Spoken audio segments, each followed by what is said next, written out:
Doctor साहब राम राम। राम राम जी भाई जी। कैसे हो? एकदम बढ़िया। पिछले वाला पॉडकास्ट बड़ा जबरदस्त गया था अपना।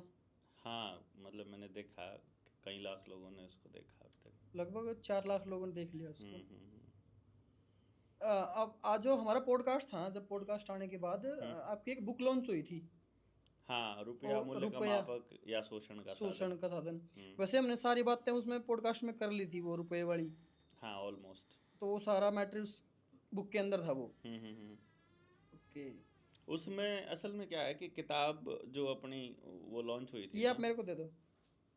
क्या ये? हाँ, ये हाँ, मेरे को दे दो आप। किताब जो लॉन्च हुई थी ना अपनी, हम्म। जो रुपया मूल्य का मापक या शोषण का साधन, हम्म। उस किताब में असल में हमने घनश्याम वर्मा जी जो उस किताब के लेखक हैं, हाँ। और मैं उस किताब का सह लेखक हूँ। उन्होंने आरटीआईज के जरिए पिछले 10 सालों में जो आरबीआई से, वित्त मंत्रालय से और जो केंद्र सरकार है उससे सवाल पूछे हैं, उसमें उन्होंने ये पूछने की कोशिश की है कि जो रुपया आपने हमको दिया है ये नकली है या असली है। जो लोन आप हमको दे रहे हो वो बैंक के पास है भी कि नहीं है, और जो इस लोन के बदले में जो कुर्की हो रही है वो कितनी संवैधानिक है और कितनी मतलब वैध है, लीगल कितनी है। तो वहाँ से जो क्लैरिटी हुई बातचीत की और उन सबूतों को जब हमने देखा तो मालूम पड़ता है कि आपकी जेब में पड़ा हुआ सारा रुपया ही नकली है, और जो जेब लोन में है, पड़ा? जेब में जो नोट है? जो नोट आपको पड़ा हाँ। है और जो मोबाइल में डिजिट है, ये तो बिल्कुल उससे भी ज़्यादा नकली है, फ्रॉड एकदम से। हम्म। और पूरा का पूरा जो लोन है हम्म। वो प्योर फ्रॉड है। कैसे? जैसे बैंक क्लेम करेगा कि हमने जो डिपॉजिटर्स का पैसा है वो लोन के रूप में आपको दिया है, ऐसा ही क्लेम करता है ना, बिल्कुल। कि जनता का पैसा आपको लोन के रूप में दिया है।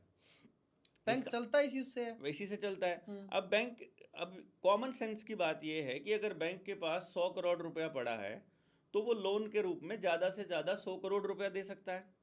ये तो ऐसा ही होता होगा ना, या इससे ज़्यादा भी दे देगा वो? नहीं, उतना ही दे सकता है। जितना है उससे। अब सारा का सारा पैसा अगर डिपॉजिटर्स का दे देगा तो बैंक वैसे ही खाली हो जाएगा। तो अब इन्होंने क्या खेल खेला हुआ है, आरबीआई के नियम में क्या लिखा हुआ है कि यदि बैंक के पास 100 करोड़ रुपया पड़ा है तो बैंक 1000 करोड़ का लोन दे सकता है। 100 करोड़ का तो उनके पास पड़ा है, 1000 करोड़ का कहाँ से दे देगा? भाई ये लाइन में ही फ्रॉड है, पहली लाइन। हम्म। दूसरे नंबर पे भारत में जो करेंसी जो छपी हुई है वो 34 लाख करोड़ है, यानी सारा सर्कुलेशन में जो पैसा है वो 34 लाख करोड़ है। ये कहाँ से आईडी चीज? अब आपके आरबीआई के उसमें लिखा हुआ है ऑलरेडी। हमने तो जो आरटीआई से आज लिया है। तक आज तक छपी हुई? हाँ। ये बिल्कुल हमने तो आरटीआई से लिया है। जो अभी तक छपी हुई जो करेंसी है वो 34 लाख करोड़ है, जिसमें से बहुत बड़े हिस्से का फ्रॉड 8 नवंबर 2016 में किया गया था। जब नोटबंदी की गई उस वक्त हमारे देश में 500 और 1000 रुपए के लगभग 14 लाख करोड़ रुपया था, और 2 लाख करोड़ रुपया छोटे नोटों की शक्ल में था। तो 16 लाख करोड़ रुपए से करेंसी अचानक से 34 लाख करोड़ उन्होंने छाप दी, मतलब नकली करेंसी छाप के मार्केट में फ्लो कर दी। अब जब ये नकली करेंसी आई तो एकदम से महंगाई बढ़ी। ये महंगाई बढ़ने का खेल पूरा का पूरा नीडर इंडिया जो मेरा चैनल है उसके ऊपर मैंने एक सीरीज चलाई हुई है। प्ले लिस्ट का ही नाम है रुपया मूल्य का मापक या शोषण का साधन। तो उस किताब का एक एक चैप्टर मैं ले रहा हूँ, आधे घंटे का लगभग एक चैप्टर बनता है, तो अभी तक 7 चैप्टर में उसके पूरे कर चुका हूँ। वो आप लाइव लेते हो क्लास? हाँ, वो मैं सामने बोर्ड, हमारा स्मार्ट बोर्ड है, उसके ऊपर पीडीएफ चलती है अपनी उसकी, और इधर से मैं उसको एक्सप्लेन करता हूँ कि इस लाइन का ये मतलब निकलता है। अब हमने बैंकों से पूछा कि आपने हमारे देश के पास टोटल करेंसी कितनी है और आपने लोन कितना आवंटित किया हुआ है। अब ये आरटीआई पूछा? आरटीआई में पूछा। तो अभी तो आपके पास आरबीआई की जो वेबसाइट है उसके ऊपर भी सारा का सारा आंकड़ा मिल जाएगा, या डेप्ट क्लॉक, DEBT, डेप्ट क्लॉक जो है ना, यानी कि लोन का जो क्लॉक है वो चल रहा है, तो देश के लोगों के ऊपर कितना कर्जा है इसका जिक्र आपको वहां से मिल जाएगा डेप्ट क्लॉक से। वर्ल्ड डेप्ट क्लॉक से अपने भारत के ऊपर कितना कर्जा है विदेशी बैंकों का वो भी पता चल जाएगा। बट हमने जो उनसे पूछा कि हमारे पास रुपया कितना है और आपने लोन कितना आवंटित किया होगा, तो जो आज की मौजूदा स्थिति ये है कि देश के पास जो नोट छपे हैं वो है 34 लाख करोड़, और देश के लोगों को जो कर्जा दिया गया है वो है 215 लाख करोड़। कहां से आया? दोबारा बताना। देश के पास टोटल करेंसी जो नोट छपे हैं वो है 34 लाख करोड़, ठीक है। और कर्जा दिया हुआ है 215 लाख करोड़। इतना डिफरेंस? अब अगर मान लीजिए इसमें से सबके सब लोग अपनी सारी कमाई को भी जमा करा देते हैं तो भी लगभग लगभग 180 लाख करोड़ रुपए की प्रॉपर्टी का जब्त होना तय है। और इसीलिए आप देश के अंदर देखोगे कि आपने लोन लिया था 50 लाख रुपए का, आपको भरते हुए 7 साल हो गए हैं और अभी भी 50 लाख देना बाकी है, बल्कि 52 लाख हो चुका है। ऐसा हाल तो आपको मिलेगा। जैसे आप ये बात कर रहे हो पैसे वाली, अब जब से ये डिजिटल चला है, फोन पे, गूगल पे, इसको हम यूपीआई बोल सकते हैं, यूपीआई सिस्टम जब से चला है तो हमारे पास पैसा कहीं से आ रहा है, वो डिजिटल के माध्यम से आ रहा है, हमारे पास नोट नहीं आ रहे हैं, सिर्फ डिजिटल के माध्यम से डिजिट आ रहा है। वो डिजिटल भी नहीं आ रहा, कुछ भी नहीं आ रहा, वो केवल डिजिट आ रहा है और आपको लग रहा है कि आ रहा है। मेरी थिंकिंग कभी कभी यहाँ जाती है, अगर हम जितनी भी हमारे जो अकाउंट हैं उनमें राशि पड़ी है, अगर हम बैंक के पास जाएं और सारी राशि निकलवाने की कोशिश करें सभी इंडियन, सभी छोड़िए 10% भी निकलवाएंगे तो बैंक के पास नहीं है। नहीं है। वो होना चाहिए या नहीं? ऑब्वियसली आपके रुपए में सिर्फ कागजी रुपया नहीं होना चाहिए, उस कागज के रुपए के पीछे वो तो नोट है खाली, वो रुपया भी नहीं है, डिजिट में जो शो कर रहा है उतना हमारे पास पेपर करेंसी होना चाहिए बैंक के पास, और जितना पेपर करेंसी का नोट आपको दिया जा रहा है उसके बदले का सोना भी होना चाहिए, जो हमने पिछले पॉडकास्ट में बात हाँ। रुपया ऐसा नहीं होता है, उस किताब में मैंने एक्सप्लेन किया हुआ है, वर्मा जी ने एक्सप्लेन किया हुआ है हमने, कि रुपए में मौजूद सोने की मात्रा ही रुपया है। रुपया ये कागज का नोट नहीं है, इस कागज के नोट के ऊपर तो लिखा हुआ है कि मैं धारक को 100 रुपए अदा करने का वचन देता हूं। गवर्नर ने एक प्रॉमिस का कागज, एक पर्ची दी हुई है, जैसे आड़ती पर्ची दे देता है कि मैं इसको 50 लीटर डीजल देने का वादा करता हूं, तो वो जो दुकानदार है, जो पेट्रोल पंप का मालिक है, वो आड़ती के पास पर्ची पहुंचा देगा और उससे उसकी कीमत वसूल कर लेगा। इसी तरह से जो गवर्नर है आरबीआई का, उसने आपको एक नोट दिया, एक प्रोमिसरी नोट दिया, प्रॉमिस करके कि मैं धारक को 100 रुपए अदा करने का वचन देता हूं, तो वो नोट कभी भी आप बैंक में जा करके देते हो और बैंक को अगर बोलते हो कि मुझे ये 100 रुपए चाहिए, तो वो बैंक उस 100 रुपए की देनदारी उसके ऊपर है ऑलरेडी, यानी वो चेक है बेसिकली, वो रुपया नहीं है। आपके वो जो नोट होता है ना, वो रुपया नहीं होता। वो बताया जो, हाँ, वो जो मैंने बताया कि भाई सब सभी इंडियन अगर डिजिट उसके पास हैं, पैसा उनके पास है, वो निकलवा लें, तो उस स्थिति में क्या होगा फिर? नहीं निकलवा लेंगे, पहली बात तो उनके पास है ही नहीं है, और बैंक ऑलरेडी क्योंकि फ्रॉड पे चल रहे हैं तो फ्रॉड का पता चल जाएगा देश के लोगों को, और बैंक जो है अगले दिन से बैंक का कोई कर्मचारी आएगा ही नहीं, बैंक खुलेगा ही नहीं, क्योंकि बैंक सारे किराए पर चलते हैं, तो सारी व्यवस्था चरमरा जाएगी। ऑलरेडी चरमराई हुई है मेरे दोस्त। चरमराने क्या है, पूरे गांव का गांव कर्जदार पड़ा है, सबकी जमीन बैंकों में नीलाम पड़ी है, सामूहिक जमीन जा चुकी है, घर सबके लोन पर हैं, गाड़ियां सबकी लोन पर हैं, आपने कुछ चीज खरीद रखी है, एसी तक लोगों ने लोन पे खरीदे हुए हैं, आपके यहां तक कि क्रेडिट कार्ड बनवा रखा है, लोगों के कच्चे भी लोन पर हैं, तो आपका पूरा देश का प्रत्येक व्यक्ति लोन पे देनदारी में है और उतना रुपया उसके पास है ही नहीं है, तो व्यवस्था ऑलरेडी चरमराई हुई है। आप जाओ, आपके खाते में पड़े हो 20 लाख रुपया, आप जाकर मैनेजर को बोलो कि मुझे 10 लाख रुपया चाहिए, मैनेजर कहेगा दोपहर को आ जाना, कल आ जाना, परसों आ जाना, है ही नहीं है, फलानी ब्रांच से ले लो, ढिमकानी ब्रांच से ले लो, है ही नहीं उनके पास, जिसने दे रखा उसके पास भी नहीं है कोई नोट, और जिसने ले रखा उसके पास भी नहीं है, जो लोन का लेनदार है उसके पास भी नहीं है। सारा डिजिटल करके आपको डिजिट्स में भरमाया जा रहा है कि ये रुपया है, ये नोट है, ये रुपया है, ऐसा नहीं है। अब जब हम कहीं भी शॉपिंग करते हैं या फिर कहीं देते हैं डिजिटल पैसा, नोट तो हम फिर भी नहीं, वो डिजिट ट्रांसफर हो रहा है और दुकानदार को भी लग रहा है ये नोट है। देखो, आपको जो बैंक ने दिया वो खाली डिजिट दे दिया, या तो वो डिजिट का कोई आधार तो होता होगा ना दोस्त, फोन पे है, अरे आधार मतलब उसके वो क्या है, वो उसकी वैल्यू क्या है। जैसे किसान ने अपने खेत में बीज डाला और उसके पास गेहूं आई या चावल आया या मक्का आया, कोई भी अनाज आया, टमाटर आया, आलू आया, उस आलू टमाटर उसके अंदर ऊर्जा स्टोर है ना सूरज की, वो ऊर्जा दे रही ना आप, उसने तो अपने शरीर की ऊर्जा खेत में लगाई और सूरज से ऊर्जा लेकर, मिट्टी से लेकर, हवा से लेकर, पानी से लेकर सारी ऊर्जा इकट्ठी करके उस भोजन में आई, वो भोजन आपको दिया, उसमें तो ऊर्जा है ना। आपके उसमें क्या है जो आपने भेजा है डिजिट उसके बदले में, उसमें कौन सी ऊर्जा है? वो ऊर्जा स्टोर होती है सोने में। पूरी दुनिया का यूनिवर्सल जो करेंसी है वो सोना है। जब किसी देश की अर्थव्यवस्था चरमरा जाती है तो दूसरे देश उससे ट्रेड करते हैं, उसकी करेंसी में नहीं करते हैं, वो बोलते हैं सोने में चाहिए अब हमको ये सारा कुछ। 2019 में वेनेजुएला में हो चुका है, जो आज भारत में होने जा रहा है और ये करने जा रहे हैं। इट्स ऑल स्ट्रैटेजिकल प्लान, ये पूरे देश को बर्बाद करने की योजना के तहत हो रहा है। चाहे शेयर मार्केट का डूबना है, चाहे डिजिटलाइजेशन करना है, चाहे हर आदमी को कर्जे पर लेकर के जाना है। अभी अभी नया मुद्दा है वेनेजुएला में के अंदर, मैं आपको पहले बता दूं, नया मुद्दा छिड़ना।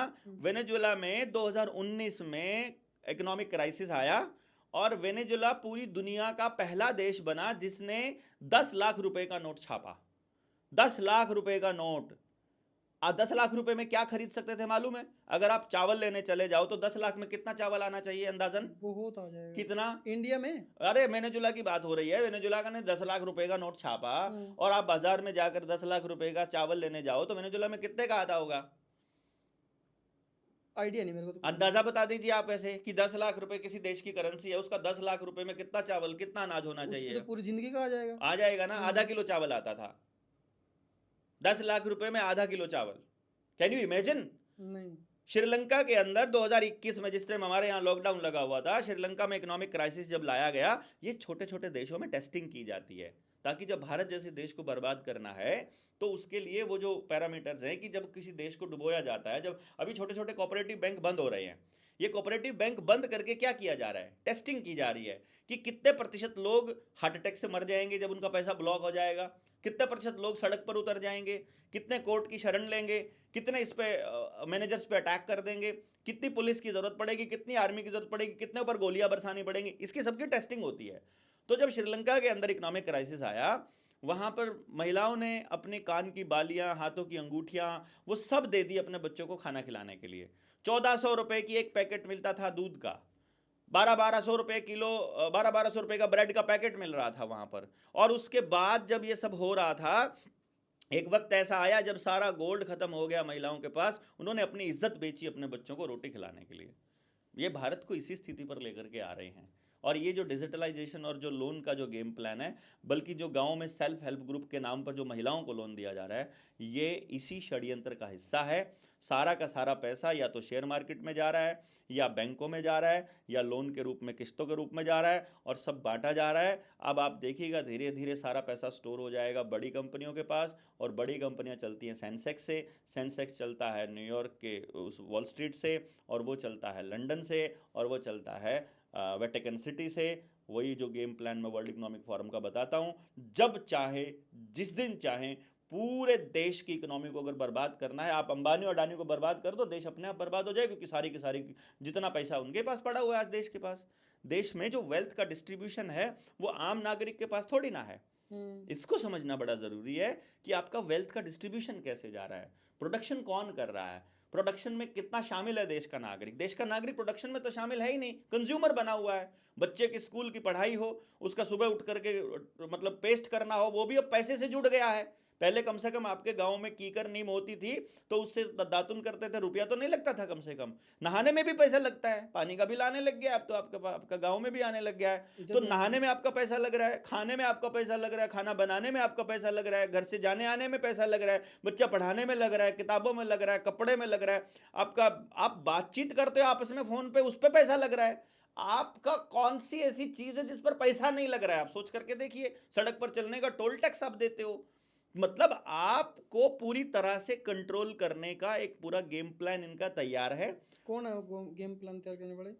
देखो, असल में तो दुनिया को दिखाई देता है पूंजीपति, लेकिन दुनिया को दिखाने को पूंजीपति दिखता है, कैपिटलिज्म दिखाई देता है, पर असल में कुछ 10-20 परिवार हैं, 13 परिवार जो आमतौर पे गिने जाते हैं, वो 13 परिवार इसके मालिक हैं, जिनकी टॉप शीर्ष में 2 परिवार आजकल के जो जैसे मॉर्गन वगैरह, रेनल्ड्स वगैरह तो बहुत पीछे हो गए। अगर हम देखेंगे तो रॉथस्चाइल्ड और रॉकफेलर फैमिली सबसे आगे बढ़ रही है। उनके भी इन 13 की 13 फैमिलीज का पैसा भी 2 कंपनियों के अंदर सबसे ज्यादा लगा होता है। वो कंपनियां हैं वैनगार्ड और ब्लैक रॉक। इसमें भी जो सबसे ऊपर है वो ब्लैक रॉक है, और ब्लैक रॉक में वैनगार्ड की इन्वेस्टमेंट है और वैनगार्ड में ब्लैक रॉक की इन्वेस्टमेंट है, और वैनगार्ड के अंदर बाकी कंपनियों की इन्वेस्टमेंट और वही नहीं कंपनियों की इन्वेस्टमेंट ब्लैक रॉक में है। यानी कोई सी कंपनी डूबे, कोई सी कंपनी बने, किसी कंपनी का शेयर ऊपर जाए, किसी का डाउन जाए, कोई फर्क इनको नहीं पड़ता है। जो आम नागरिक की इन्वेस्टमेंट है वो खत्म होती है। अभी कल परसों की तो बात है, सोमवार को मार्केट खुली और 6 सेकंड के अंदर 19 लाख करोड़ रुपया डूब गया भारत के लोगों वो का। बताया जा रहा है कि जो डोनाल्ड ट्रंप ने, जो अमेरिका के राष्ट्रपति हैं, उन्होंने उनका टैरिफ जो उन्होंने कर रखा है, टैरिफ का सिस्टम, उसके कारण हुआ ही है। किसी को आज तक टैरिफ समझ में आया है? किसी को टैरिफ पढ़ाते हैं? किसी को बताते हैं क्या होता है टैरिफ? नहीं बताते। इंपोर्ट करना होता है बस आपको। आपने इधर टैक्स लगा दिए हैं तो उधर हम टैक्स लगा देंगे तो ये हो जाएगा, और उनका एक बयान आया और आपका 19 लाख करोड़ रुपया डूब गया, और टैरिफ को आप या ट्रंप को आप उसका वो बता देंगे। यही क्या तो क्या क्या मामला बताओ क्या? कुछ भी नहीं मामला है भाई। वो कह रहे हैं कि तुम लोगों ने प्रोडक्शन जो हमारे यहाँ, जो हमारी कंपनियां, जो अमेरिका की कंपनियां इंडिया में आई हुई हैं, अब आपको मेक इन इंडिया बताया। जो देश के जो लोग हैं जिनको नहीं पता है, आपको क्या लगता है मेक इन इंडिया का मतलब क्या है? भाई इंडिया में बनाओ, इंडिया में खाओ, इंडिया में वो करो। ऐसा लगता है ना आपको? ऐसा कैसा फील होता है कि देश की बात हो रही है? वो ये कह रहे हैं कि भैया तुम कार वहां बना करके इधर भेजते हो तो इतना सारा टैक्स लगाना पड़ता है, ट्रांसपोर्ट करना पड़ता है, तुम वहां से यहाँ शिफ्ट हो जाओ, यहीं बनाओ, कंपनी विदेशी ही रहेगी, कमाई विदेशी ही रहेगी, टैक्स फ्री रहेगा तुम्हारे लिए यहाँ पर बिजनेस करना, प्रॉफिट तुम्हारे देश को लेके जाना भी फ्री रहेगा। यहाँ कोई भी विदेश की कंपनी अगर आती है, अगर वो यहाँ इन्वेस्ट करती है तो देश की गाड़ी कमाई को जब वो चूसती है तो विदेश में पैसा लगाना टैरिफ फ्री है, जीरो है। यहाँ के लोगों को रोजगार भी तो मिलता है। क्या चपड़ासी लगता है यहाँ का आदमी, ड्राइवर लगता है यहाँ का आदमी, गाड़ी लगती है उसकी वहां पे टैक्सी ठेके में लगता है। इंजीनियर भी लगते हैं। कितने लगते हैं? मैनेजर पूरी गाड़ी, पूरे के पूरी फैक्ट्री में एक चाहिए होता है, उसके नीचे 250 लोग चाहिए होते हैं काम करने वाले। वो 250 हमारे होते हैं, वो एक उनका होता है। कहने को रोजगार मिलता है, वो रोजगार, वो एक कंपनी चला रहा है जो आदमी, वो एक आदमी चला सकता है। तो पूरा तंत्र ये, अगर तुमको रोजगार देना है, वही फैक्ट्री हमारे गांव में, हमारे गांव के लोग नहीं चला सकते क्या? अगर यहां असंध के अंदर रिलायंस कंपनी का स्टोर खुलेगा, उस स्टोर को मैनेज कौन कर रहा है? असंध का बच्चा कर रहा है ना। असंध का बच्चा रिलायंस की कंपनी का स्टोर मैनेज कर सकता है, वो अपना स्टोर मैनेज नहीं कर सकता। तो जितना लोन तुम रिलायंस को दे रहे हो उतना लोन हमारे गांव के बच्चे को नहीं दे सकते।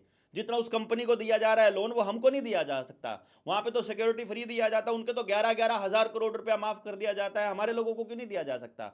हमारे यहाँ पर तो 20 लाख का लोन अगर होता है, 1 करोड़ की प्रॉपर्टी है, 18 लाख रुपया भर भी चुका है, मात्र 2 लाख बचा पड़ा है, तो मकान की कुड़की कर देते हैं और उनके 11,000, 15,000, 1 लाख करोड़ माफ कर देते हैं। अभी मैं आपकी एक वीडियो देख रहा था, आप ऐसे तो से बात कर रहे थे, थाने के सचिव से बात, पता नहीं एसपी से बात कर रहे थे आप? नहीं, एसएचओ सही था, वो कुंजपुरा के थाने की बात थी। हाँ, वो उठा के ले गए थे कोई लोन, जो उनका मकान वो हाँ करने आए हुए थे। बिल्कुल।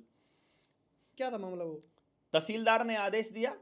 मामला क्या, शुरू से बताओ। मामला यह है कि बंदे ने लोन लिया हुआ है और उसने मतलब 20 लाख रुपए में 6 लाख रुपए में से 4 लाख रुपए भर भी दिया है, 2 लाख रुपया बचा हुआ है, सारी प्रॉपर्टी को कुड़क कर रहे हैं। और कमाल की बात क्या है, मतलब अंधेर नगरी चौपट राजा वाला हालत यहां पर क्या है कि प्रॉपर्टी किसी और की है, लोन किसी और ने लिया हुआ है और मकान किसी और का सीज किया जा रहा है। ऐसे कैसे? यही खेल है, बस कोई पूछने वाला ही नहीं है।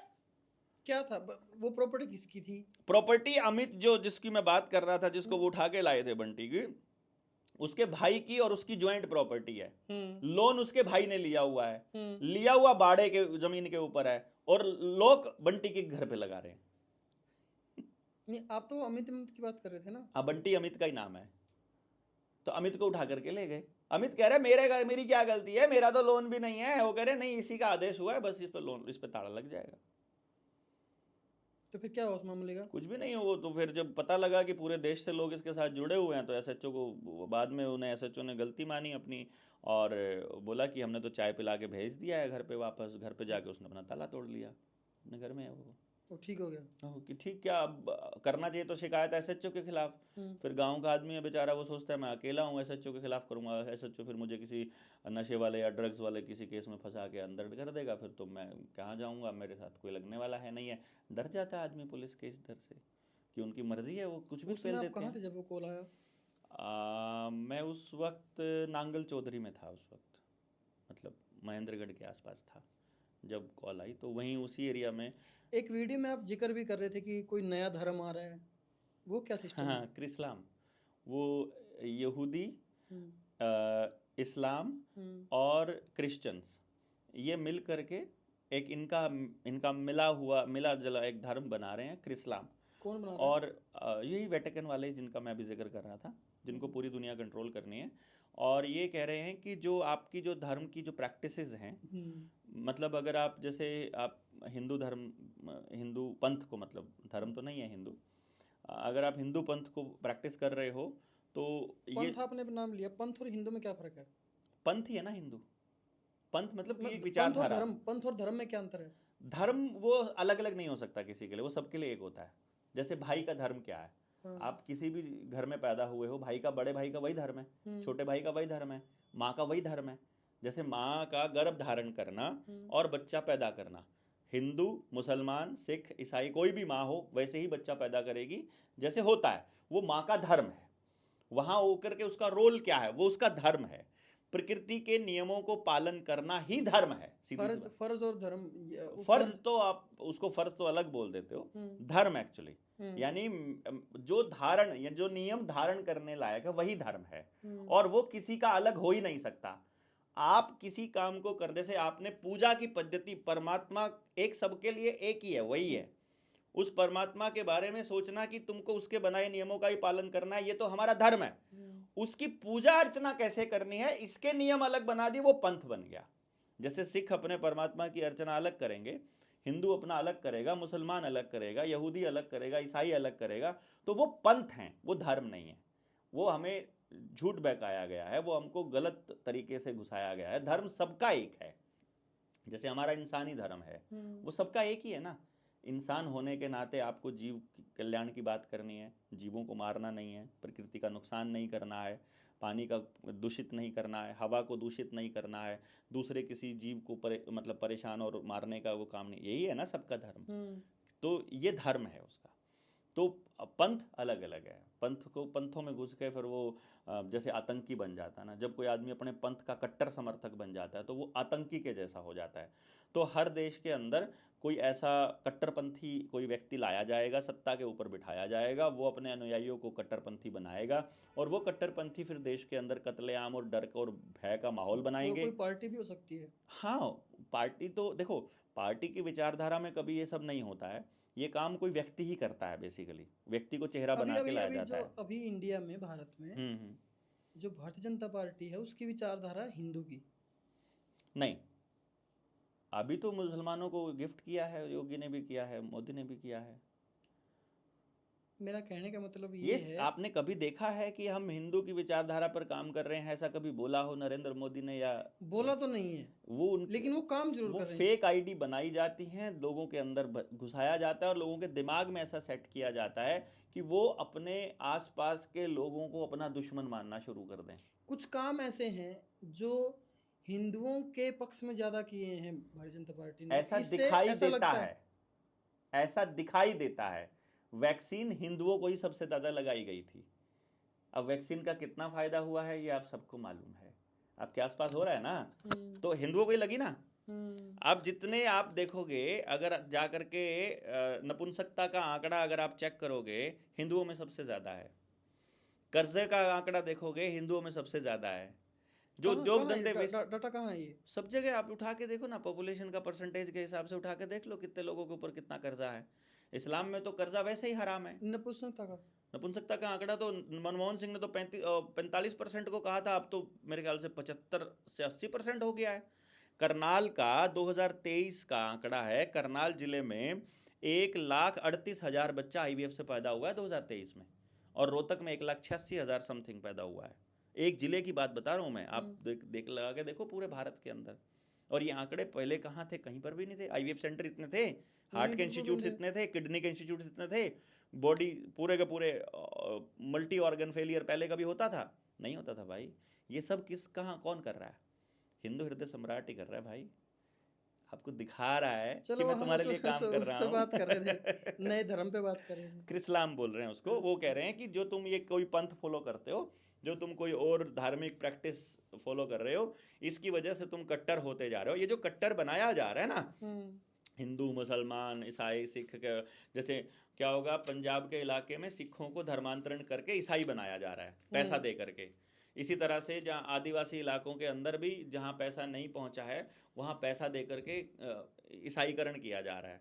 फिर इस्लाम के लोगों को भी लेकर के और पादरियों को उनको लेकर के, जो वो मौलवी वगैरह को लेकर के, वो हिंदुओं जहाँ बॉर्डर एरिया पड़ेगा वहाँ पर उनको इस्लामिक धर्म के अंदर कन्वर्ट करवाया जाता है पैसा दे करके स्पेशली। तो अब गरीब आदमी का तो धर्म पैसा है, उसको नहीं मालूम है कि अच्छा बुरा क्या है, उसको क्या फ़र्क पड़ता है। वो कहता है जिस धर्म में मैं हूँ यहाँ पे मैं भूखा मर रहा हूँ, मुझे वहाँ पर अगर महीने का 15,000 रुपया 20,000 रुपया मिलता है उनका गीत गाने से, वो गीत गा देगा, उसको क्या फ़र्क पड़ता है। वो तो जैसे नौटंकी वाले होते हैं। अब फिल्म एक्टर है, वो क्या बोलेगा आपको? वो आप बोलोगे उसको कि तुम ये इस तरह के अश्लील जो है वो एक्टिंग क्यों करते हो या ऐसी अश्लील फिल्में क्यों बनाते हो? तो वो बोलता है मैं तो एक्टिंग करता हूँ, मेरे को तो पैसा मिलता है ये सब करने का, है ना। तो ऐसा करके गरीब आदमी को पैसा दे के आप कुछ भी करवा लोगे। तो वो जहाँ इस तरह से कन्वर्जन होता है, फिर वो जहाँ बाहुल्य, जिस जगह पर जिस भी पंथ को मानने वालों का बाहुल्य होगा, वहाँ कट्टरपंथी चलेगी। वो पूरा का पूरा गेम प्लान चलेगा, मीटिंग्स होंगी, फिर वहाँ पे उनके खिलाफ भावनाएं भड़काई जाएंगी, फिर वहाँ पर दंगे करवाए जाएंगे, छोटे मोटे उपद्रव करवाए जाएंगे, फिर वो मीडिया में छपेगा, फिर मीडिया में छप के फिर वहाँ तक जाएगा इंटरनेशनल, फिर वर्ल्ड इकोनॉमिक फोरम उसके ऊपर संज्ञान लेगी और फिर कहेगी ये बड़ी चिंता का विषय है कि आप पंथों के आधार पर ऐसे लड़ रहे हो। तो फिर वो कहेंगे यार एक काम करते हैं, पूरी दुनिया के अंदर एलियन का अटैक होने वाला है, तो एक काम करते हैं पूरी दुनिया में एक ही धर्म जो है वो बना देते हैं, सबको यही फॉलो करना पड़ेगा, अगर कोई इसके अलावा कुछ और फॉलो करेगा तो उसके ऊपर उसका अकाउंट सीज हो जाएगा, उसका राशन नहीं मिलेगा, उसको रोटी नहीं मिलेगी, बिजली पानी कट जाएगा, सब कुछ ऐसे कट जाएगा। वो सब प्लान चल रहा है। तो इसी गेम प्लान की तरफ आगे बढ़ रहे हैं। टोटल कंट्रोल जिसको कहते हैं, कि पूरी तरह से उनके ऊपर डिपेंडेंसी और पूरी तरह से उनके कंट्रोल में, जिसका नाम उन्होंने दिया है rise of the new world order. अभी नरेंद्र मोदी की 4 दिन पहले की एक वीडियो थी जिसमें पीछे लिखा हुआ था India's role in new world order. और नरेंद्र मोदी को आप गूगल पे सर्च करिए, यूट्यूब के ऊपर आपको वीडियोस मिलेंगी, आप सोचिए Narendra Modi new world order. तो न्यू वर्ल्ड ऑर्डर का कितनी बार जिक्र किया है, उसने बताया है कि पूरी दुनिया में एक नया विश्व व्यवस्था का ऑर्डर आ रहा है। अगर थोड़े शब्दों में बोला जाए तो न्यू वर्ल्ड ऑर्डर का क्या मतलब है? जैसे वर्ल्ड ऑर्डर होता है कि पूरी दुनिया में किसका साम्राज्य है। अभी जैसे क्या होता है, जैसे विश्व युद्ध लाया जाता है, ये युद्ध लाए जाते हैं, आपको मालूम है, इंडिया पाकिस्तान का हो या इंडिया चाइना का हो या रशिया और ये अब यूक्रेन का चल रहा है, या फिर मतलब किसी का भी युद्ध किसी के ऊपर अगर हो रहा है तो वो सब करवाए जाते हैं। उनके करवाने के पीछे का गेम प्लान होता है, एक तो इकोनॉमिक गेम प्लान होता है कि जो इस देश की अर्थव्यवस्था, मान लो भारत की अर्थव्यवस्था गड़बड़ा चुकी है, सत्यानाश हो चुका है, अब इसका ठीकरा किसके सर पे फोड़ना है। एक तो ठीकरा फोड़ दिया आपने पहले कोरोना के ऊपर कि एक महामारी आई थी, उसकी वजह से हमारी इकोनॉमी जो है वो डूबी। फिर अब दूसरा जो ठीकरा फोड़ना है वो युद्ध के नाम पर फोड़ दो, फिर भूकंप के नाम पर फोड़ दो, फिर सुनामी के नाम पर फोड़ दो, किसी एरिया के अंदर आप ज्वालामुखी के नाम पर फोड़ दो, कहीं पर सूखे के नाम पर फोड़ दो, कहीं पर बाढ़ के नाम पर फोड़ दो। इस तरह से वो हर जगह पर ये सारी चीज़ें लाई जाती हैं। अगर आपको नहीं पता है, द्वितीय विश्व युद्ध में ये मानव शरीर और मानव दिमाग को कंट्रोल करने की विद्या को पारंगत हो चुके हैं, उस विद्या के अंदर ये मतलब परफेक्ट हो चुके हैं। ये आदमी को अपने हिसाब से चलाने में कामयाब हो चुके हैं। ये आर्टिफिशियल रेन करवा सकते हैं, आर्टिफिशियल भूकंप ला सकते हैं। तो अभी क्या है कि दुनिया में एक इकोनॉमी आपको नज़र आती है, डॉलर का राज चल रहा है और डॉलर के सामने चाइना खड़ा है, डॉलर के सामने रशिया खड़ा है, ऐसा आपको दिखाया जा रहा है। तो अभी ये कह रहे हैं कि इस नाटक को चलते हुए बहुत साल हो गए हैं, ये नाटक ज़्यादा नहीं चल सकता है। द्वितीय विश्व युद्ध के बाद से चल ही रहा है ये, यानी करीब करीब 70-80 साल हो ही गए हैं। तो हर 100 साल बाद जो है एक व्यवस्था को बदलना पड़ता है, क्योंकि लोग बाग दुखी होने शुरू हो जाते हैं। अभी आप देखोगे पुलिस से पूरी जनता दुखी है, ट्रैफिक नियमों से पूरी जनता दुखी है, आप खेती से पूरा खितान कैसी बात दुखी कर है। रहे हो आप? हाँ जो ट्रैफिक के नियम हैं हाँ। वो तो जनता के पक्ष के लिए बनाए जाते हैं, जनता के अच्छा। एक्सीडेंट से बचें और ज़्यादा एक्सीडेंट ना हो। एक आपने और जिक्र किया, पुलिस भी तो इसीलिए है। देखो ऐसा आपको एहसास दिलाया जाता है, ऐसा इसलिए आप पुलिस वालों को भी बताया जाता है कि तुम सेवा सुरक्षा सहयोग के लिए हो।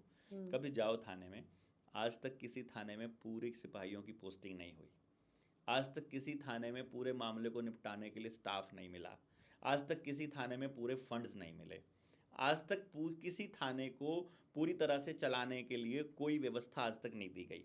सारे फ्रस्ट्रेटेड लोग बैठे हुए हैं, जाकर के पता करो, किसी भी थाने में चले जाओ, किसी भी थाने में चले जाओ। ट्रैफिक नियमों का ये होता है, आपका पोल्यूशन का सर्टिफिकेट नहीं है, आपका 1000 रुपये का चालान कट जाएगा तो आपकी गाड़ी पोल्यूशन देना बंद कर देगी, ऐसा ये ट्रैफिक नियम है। आप नहीं, तेज स्पीड इसका से ये है ना कि भाई अगर मैं पैसे दूंगा तो आगे से मैं वो कर लूंगा। हाँ, मतलब आपका वो पर्ची लगेगी, वो पर्ची से आपका गाड़ी जो है वो पर्ची से पोल्यूशन फैलाना बंद कर देगी। नहीं, जो 10 साल पुराना चालान व्हीकल का है, मतलब यही है ना कि भाई मेरे को पनिशमेंट दी जा रही है वो पैसे की। मेरे से पूछकर चालान पेश किया जाए। ये आपको मालूम है कि ये पूरा ट्रैफिक का जो डिपार्टमेंट है पूरा का पूरा फ्रॉड है, अनऑथराइज्ड है, इलीगल है। कैसे? अभी करूंगा प्रूव मैं आने वाले टाइम में, अभी हम लोग चिट्ठी भेज रहे हैं। पूरा पुलिस डिपार्टमेंट इलीगल है, पूरा पुलिस डिपार्टमेंट, चाहे सीआईए हो, चाहे सीबीआई हो, चाहे सीआईडी हो, चाहे पुलिस डिपार्टमेंट हो, और चाहे ये परिवहन ये विभाग है जो ये बोला जो मैंने ट्रैफिक वाला, पूरा का पूरा इलीगल है। इनके पास कोई ऐसा डॉक्यूमेंट एविडेंस नहीं है कि इनको अथॉरिटी किसने दिया है इनके यहाँ पर ये नियम चलाने की। कहाँ पर? भारत के अंदर पुलिस का, सीआईडी का और सारा जितने CIA भी का। पुलिस से संबंधित जितने भी विभाग हैं सबके सब पुलिस कानून 1861 से बने हुए हैं। ये पुलिस के कानून तब से बने। इसके बाद कोई अमेंडमेंट नहीं हुआ इनमें? नहीं हुआ जी जनाब, वही तो बता रहा हूँ ना। पुलिस के कानून बने 1861 में, उस टाइम बनाए गए थे क्रांतिकारियों को दबाने के लिए। उस वक्त इनको मिला था 1870 में परमिशन मिली थी अंग्रेज़ों को इस देश के अंदर ये कमर्शियल एक्टिविटी में आते हैं। ये मैं आपको बता रहा हूँ, जो पुलिस का जो काम है ये कमर्शियल एक्टिविटी में आता है, क्योंकि यहाँ काम करने वाला प्रत्येक व्यक्ति तनख्वाह लेता है, प्रॉफिट के लिए काम करता है। तो कमर्शियल एक्टिविटी भारत का हिस्सा नहीं है। भारत में कभी कोई आइटम कमर्शियली नहीं मतलब एक दूसरे को दी जाती थी। आपको अगर ध्यान हो और अगर आपने अपने पुरखों से सुना हो तो गांव में नाई जो है वो पूरे गांव के बाल काटेगा, उसका पैसा नहीं लेगा, उसके बदले में वो सेवा कर रहा है तो उसके बदले में किसान उसके हिस्से का अनाज पैदा करेगा। वो जितने घरों को लेके एक नाई का घर जो है जितने घरों के बाल काट रहा है उतने घरों का किसान अपना अनाज उसके हिस्से का दे रहा है, उतने घरों के जो चमार हैं वो अपने हिस्से के जूते उसको दे रहे हैं, उतने हिस्से का जो कुम्हार है वो उतने घड़े उसको दे रहा है, घड़ा उसको दे रहा है, मतलब जो बर्तन जो जरूरत मिट्टी के बर्तन जिस जो। कहने का मतलब है कोई भी व्यक्ति गांव के अंदर एक दूसरे से कोई भी देनदारी कोई भी लेनदारी कमर्शियल नहीं कर रहा है, वो सहभागिता से चल रहा है। तो पूरा गांव का जो कल्चर है जिसकी अर्थव्यवस्था जंगल आधारित है और कॉपरेशन आधारित है, सहभागिता से चलता है, वो भारत है। जहां एक दूसरे से लेन देन में पैसा इस्तेमाल होता है वो भारत नहीं है। ये कहां लिखा हुआ है कि ये भारत है? डेफिनेशन भारत की यही है भाई मेरे। इसीलिए जिस टाइम पर धर्म के नाम पर देश अलग किया गया तो नेपाल अलग बना, नेपाल हिंदू राष्ट्र बना, और जब मुस्लिम राष्ट्र बना तो पाकिस्तान बना।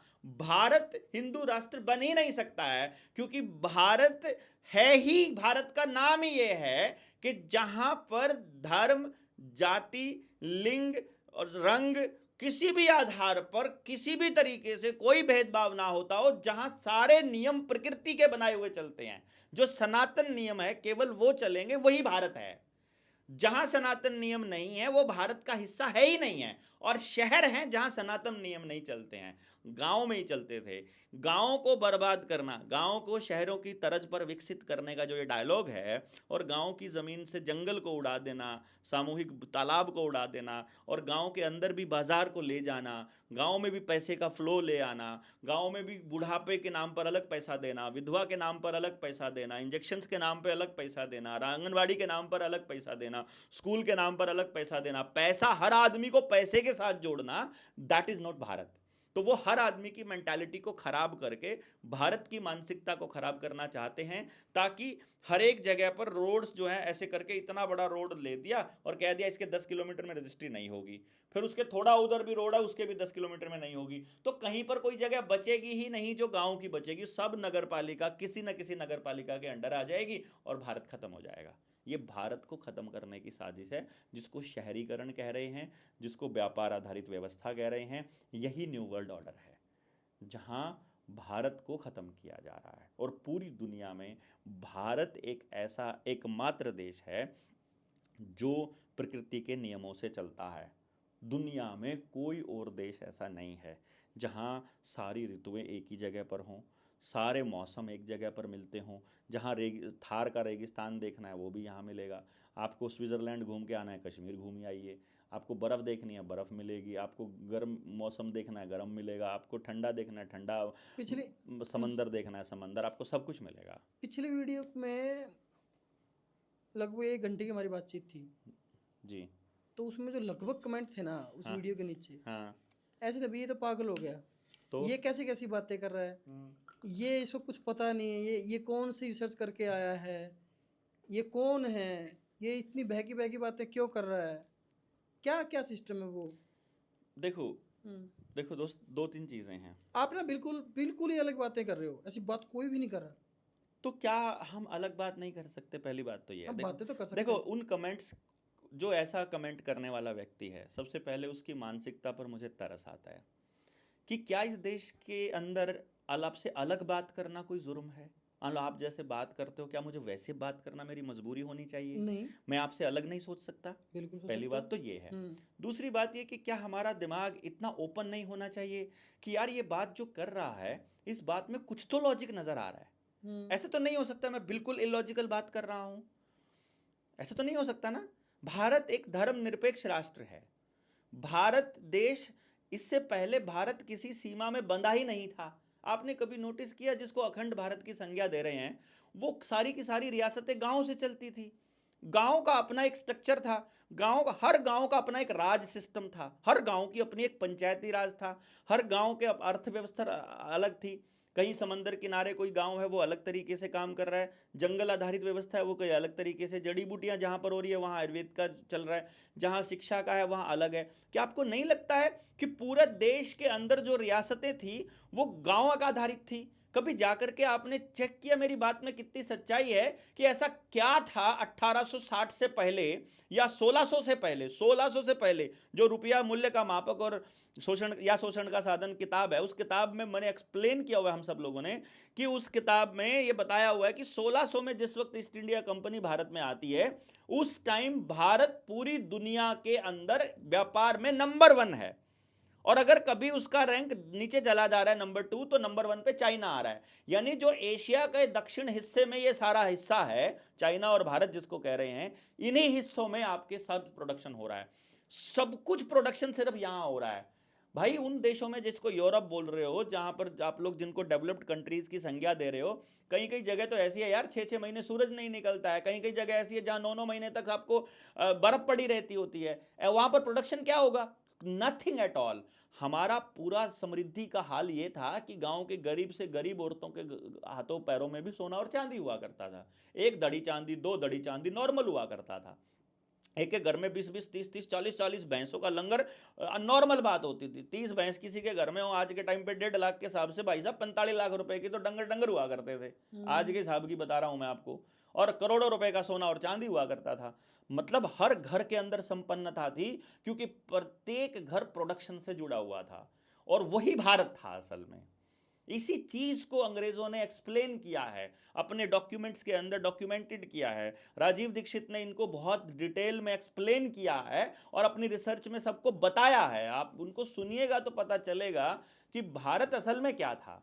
चाहे उसमें चाइल्ड लेबर की बात हो, चाहे मेटलर्जी की बात हो, चाहे रिसर्च की हो, एजुकेशन की हो, महिलाओं की शिक्षा की हो, जिस पे भी बात करोगे, भारत पूरी दुनिया में नंबर 1 था, क्योंकि यहाँ की अपनी एक व्यवस्था थी। भारत की अपनी व्यवस्था, भारतीयता के आधार पर भारत को खड़े करने का मतलब है जो भारत है उसको खड़ा करना। भारत में जो तो जो लोग मेरे खिलाफ कमेंट इस तरह की कर रहे हैं कि ये पागल हो गया है, देखिए ऑब्वियसली अगर जो 100 लोगों में से 99 एक तरफ की सोच रहे हों जो कि टीवी से संचार, देखो आपको सोच कहाँ से मिलती है, टीवी से, मोबाइल से और स्कूल की शिक्षा से। मैं उस शिक्षा से ऊपर पार पा गया, मुझे समझ में आ गया, और मुझे जब समझ में आया तो मैंने देखा कि जो कुछ पढ़ाया जा रहा है, जो कुछ सिखाया जा रहा है, सारा का सारा डॉक्ट्रिन किया जा रहा है, सबका सब प्रोपेगेंडा है, क्योंकि असलियत तो कुछ और है। यार मैं बचपन से पैदा होने के बाद मतलब शुरू से लेके आखिर तक सिर्फ याद कर रहा हूं, ऐसी शिक्षा मुझे कुछ भी नहीं सिखाया जा रहा है। किसी बच्चे से पूछ कर तो देखो, कॉलेज के 12वीं में पढ़ रहा है कोई 18 साल का, उससे पूछ कर तो देखो तुम्हें क्या आता है, उसको कुछ भी तो नहीं आता है मेरे दोस्त, कुछ भी नहीं आता है। ऐसा कैसे हो सकता है कि किसी बच्चे को 18 साल तक की उम्र तक कुछ भी ना आता हो? मैं ये देखा मैंने इस सिलसिले में कि यार ये इत्तेफाक नहीं हो सकता। जिन लोगों ने इसके ऊपर काम किया है, मार क्यों दिया फिर? नेताजी सुभाष चंद्र बोस को क्यों मार दिया भाई? जिन्होंने भी भारत को भारतीयता के आधार पर खड़े करने की बात की, चाहे भाई राजीव दीक्षित हो, चाहे इंदिरा गांधी हो, चाहे राजीव गांधी हो, चाहे ये अपना लाल बहादुर शास्त्री हो, इनको क्यों मारा? गांव स्वराज इनकी की मौत बात अभी जब भी गांधी ने करना शुरू किया आजादी के बाद, रहस्य इनकी मौत अभी भी। अब सारा सुभाष रहस्य है। चंद्र बोस की तो मौत मतलब का आप, रहस्य खुला नहीं आज तक। हाँ लाल बहादुर शास्त्री की मौत का रहस्य नहीं खुला बिल्कुल, आज तक। इंदिरा गांधी तो चल गया था पता, वो जो उनके सिक्योरिटी गार्ड थे उन्होंने मारा था। क्यों मारा था? राजीव गांधी भी हम्म कभी ऐसे मौत का रहस्य वो भी नहीं खुला। हाँ वो श्रीलंका से थे शायद। भाई देखो, मारने के लिए कोई ना कोई आदमी तो होगा, वो आपके सामने प्रोपेगेंडा कुछ भी रच देंगे। अभी किसी सड़क पे ऊपर रोड रेज में वो उधर मरवा देंगे और बोलेंगे कि ये तो सड़क के ऊपर चलते हुए सीसीटीवी कैमरे में आया है कि इनकी तो गाड़ी का छोटा मोटा टचिंग हुई थी, उसी में लड़ाई बढ़ गई और उन्होंने सरिया मार दिया और सिर में और मर गया। तो आपको क्या लगेगा, सचमुच रोड रेज था या इनका पूरा षड्यंत्र खुल रहा था इसलिए मार दिया?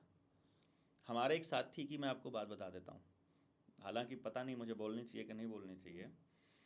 हमारे एक साथी के पास इंग्लैंड से फ़ोन आया, बोलते हैं हम इंग्लैंड से बोल रहे हैं और इंग्लैंड के राजघराने से बोल रहे हैं। उन्होंने ये बताया, और जिस टाइम पे उनके पास फ़ोन आता है, कमाल की बात है, उनका फ़ोन जैम हो जाता है। जैम का मतलब ये होता है ना लाउड स्पीकर ऑन होता है, ना ही रिकॉर्डिंग चालू होती है, ना ही आप कुछ भी कर, ना किसी को कॉलिंग पे ले सकते हो, कोई बटन काम नहीं करता है, पूरा जैम। कॉल उठाते ही वो बंदे बता रहे हैं तुम्हारे घर में इस कलर के पर्दे लगे हुए हैं, तुम्हारी इस दीवार पर ये फ़ोटो टंगी हुई है, तुम इन लोगों से बात करते हो, तुम्हारे फ़ोन में जेएसएम के नाम से, जनता सरकार मोर्चा के नाम से 186 फ़ोन नंबर सेव हैं, तुम पिछली बार इतने लोगों से बात कर रहे थे, अपनी पत्नी को यहाँ दिखा कर लाए थे, हमारे पास तुम्हारा सारा रिकॉर्ड है। वो थोड़ा डराने की कोशिश किया, फिर बाद में बोला आई डोंट इंग्लिश ऐसा करके उसने बोला, तो उन्होंने एक हिंदी ट्रांसलेटर रखा, एक लड़की को रखा, वो उनसे बात करती रही। फिर वो यहाँ उस लड़की के रिश्तेदार यहाँ पर थे इंडिया में, उन्होंने अपने जानकारों को बोला कि उनको बोलिए कि उनका फ़ोन टैप हो रहा है, गलती से भी अपने साथियों को कॉल ना करें और कहीं ऐसी जगह ना जाए जहाँ उनकी मीटिंग चल रही हो। उस तरह से वो चलता रहा। आज सुबह, आज की बात बता रहा हूँ मैं, आरबीआई से कॉल आया उनके पास, क्योंकि हमने वो चिट्ठियाँ भेजी हुई तो उन्होंने भी भेजी हुई थी, आरबीआई को भी, गवर्नर को भी, प्राइम मिनिस्टर को भी, सबको भेजी वित्त मंत्रालय में। उन्होंने बोला हम आरबीआई से बोल रहे हैं। ठीक है, बोले देखो तुम्हारे पास दो ऑप्शंस हैं, या तो हमारी बात मान लो, या फिर तुम देशद्रोह में अंदर जाओगे, या सड़क एक्सीडेंट में मर जाओगे, या जहर लग के मर जाओगे, या पैरालिसिस हो जाएगा, हमें कुछ नहीं पता। किसको फोन आया था ये वाला? हमारी टीम का एक साथी है, नाम नहीं बता रहा हूँ अभी, ठीक है, यूपी से हैं। अभी कोर्ट में हम लोगों ने घसीट लिया है बैंकों को, पूरे मसले पे फंस गए हैं बैंक, एकदम फंसे पड़े हैं। वित्त मंत्रालय के वित्त सचिव को हमने तलब किया है कोर्ट में, और वित्त और जो कहीं खबर तो है ही नहीं है भाई, हम तो क्या करते हैं, प्रेस कॉन्फ्रेंस करी थी, किसी ने छापने की हिम्मत नहीं है, तो हम क्या करें इसमें? ये तो हमारी गलती तो नहीं है, मैं तो बोल रहा हूँ, तो ये तो बाकायदा सारे डॉक्यूमेंट्स हैं, सब कुछ है। तो जी उसको बोला हमने, और वो जो बंदा था वो बोला या तो ये नहीं मानोगे तो तुम्हारा ये हाल होगा, और यदि तुम हमारी बात मान लेते हो, मानने में तुमको क्या करना है, मानने में तुमको ये करना है कि जो तुमने आज तक चिट्ठियाँ भेजी हैं उसका जवाब हम तुमको नहीं देने वाले हैं, और तुम्हें भी आगे से कोई चिट्ठी नहीं भेजनी है, बस इतना सा मानना है। बदले में हम तुमको दो ऑफ़र दे रहे हैं, दोनों की दोनों तुम्हारी। पहली, हम तुम्हें 2 एटीएम देंगे, पूरी दुनिया में जहाँ से चाहो जितना चाहो पैसा निकाल सकते हो उस एटीएम से, ये है पहली ऑफ़र। दूसरी ऑफ़र है, जो तुम कह रहे हो कि सरफेसी एक्ट के तहत गलत लोगों को फंसाया जा रहा है, 5000 नाम हमको लिख करके दे दो पूरे देश से जिनको गलत कार्रवाई हुई है, जिनके मकान पर कुर्की या फिर इसके आदेश आए हुए हैं, उन सब की नीलामी रुक जाएगी और सबको नोटिस मिल जाएगा। 5,000 की लिमिट है, इससे ऊपर नहीं। ये दोनों ऑफर तुम्हारे पास है, तुम ये या तो तुम ये कर लो। ले लेते फिर एक, कम से कम आपका एक टीम मेंबर तो हो जाता सही। नहीं नहीं, एक टीम मेंबर तो हो जाता। अब हम फंसे हुए हैं कि अब हम क्या करें। मतलब इतने से में हम बिक जाएं या लड़ाई को जारी रखें, आदमी खो दें या क्या करें। हम नहीं समझ में आता कि एक चिट्ठी ने और एक कागज़ ने मतलब इतनी हिला दिया, पूरा सिस्टम हिलाया हुआ है। क्योंकि जिस दिन ये चीज़ें बाहर आएंगी उस दिन पूरा बैंकिंग सिस्टम क्रैश करने वाला है, इनको भी मालूम है क्रैश करने वाला है। क्रैश हो जाएगा तो फंसेंगे तो आम आदमी तो ऑलरेडी फंसा हुआ है मेरे दोस्त। कहाँ है अभी तो चल रहा है, मान लो जो चल रहा है, आपको लेकिन लगता है चल रहा है भाई। आप सारी जिंदगी इसी तरह से चलते रहो तो आपका कुछ नहीं होने वाला है। फिर क्या हो जाएगा जब ये फंस जाएंगे तो? आपको असल चीज पता चल जाएगी कि असली धन क्या है। सोचो 40 साल की उम्र तक आपने अपनी सेहत को दांव पे रख के इतना काम किया, और आपको मालूम है कि आप जो काम कर रहे हो इस काम में आपकी आंखें कितनी खराब होंगी, आपका ब्रेन कितना डैमेज हो रहा है, आपको मालूम है आपकी सेहत अंदर से, आपका गट कितना ख़राब हो रहा है, रात को जाग जाग के आपका पूरा का पूरा सिस्टम अंदर से ऑर्गन फेलियर की तरफ आप जा रहे हो, आपका पूरा सिस्टम अंदर से ख़राब हो रहा है। तो अब 40-45 साल तक आप अपने सेहत, क्योंकि आपको पता नहीं चलेगा कि आपका अंदर से खोखला हो रहे हो। जब आप 40-45 के हो जाओगे उसके बाद जितना पैसा कमाया सारा डॉक्टरों को पूछ दोगे। नहीं हो रहा तो बता दो अपने आसपास, आपके आसपास कोई एक घर बता दो जिसमें बीमारी नहीं है, मिलेगा नहीं आपको। एक इत्तेफाक थोड़ी हो सकता है यार, ये पूरा स्ट्रेटजिकल है, पूरा प्लानिंग का हिस्सा है, और इसको समझना पड़ेगा। शरीर को समझना भुला दिया हमने, ज़मीन को समझना भुला दिया हमने असली धन को खो दिया, हमने परिवारों को खो दिया, समाज को खो दिया। अपराध, नशा, कितना चारों तरफ नशा यार, ऐसा कैसे हो सकता है?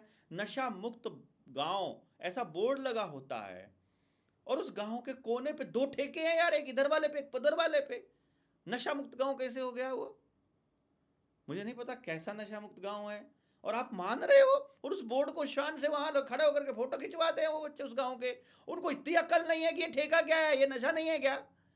वो तुमको कह रहे हैं कि जो तुमको ठीक करने वाली चीजें हैं, अफीम और जो ये भांग है, जो दवाइयां हैं एक्चुअली, उनको तो नशा कह करके वो दवाइयां छिड़क के मरवा देते हैं उनको, तो मतलब उनके पौधों को सड़ा देते हैं, और ठेके नए नए रोज खुलते हैं। चिट्टा आपको अवेलेबल इजीली हो जाता है, दूसरे नशे आपको, सूखे नशे अवेलेबल हैं।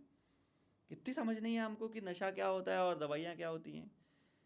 इतनी बुद्धि भ्रष्ट हो गई है क्यों हो रहा है ये सब? मतलब ये कह सकते हैं भारत बर्बाद हो रहा है।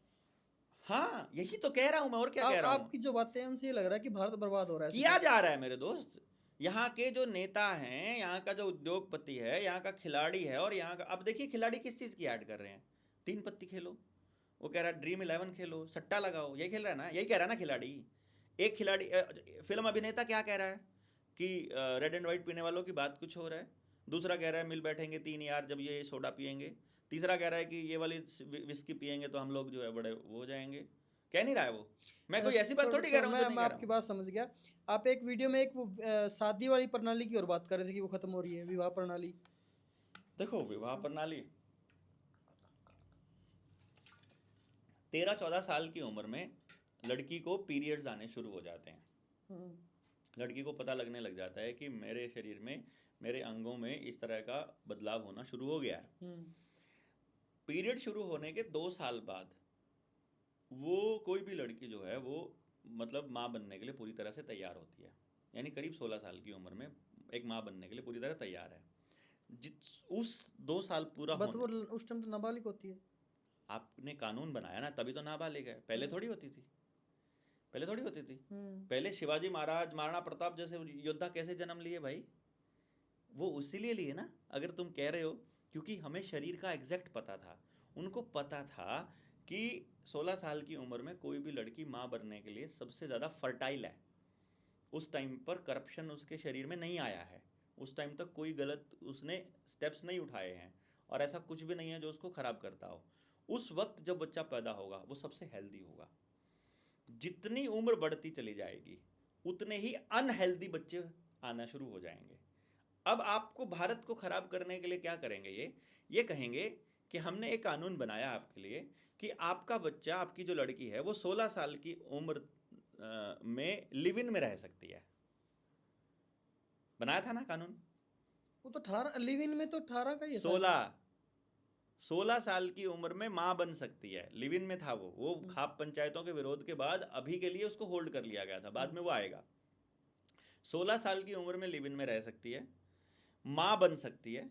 अगर परिवार को उसके मां बनने से आपत्ति है तो जिला का जो कलेक्टर के अंडर आने वाला जो बच्चे का बाल संरक्षण जो प्रोग्राम है उसके अंतर्गत उसके बच्चे की पालना सरकार करेगी, मिलेगा सपोर्ट।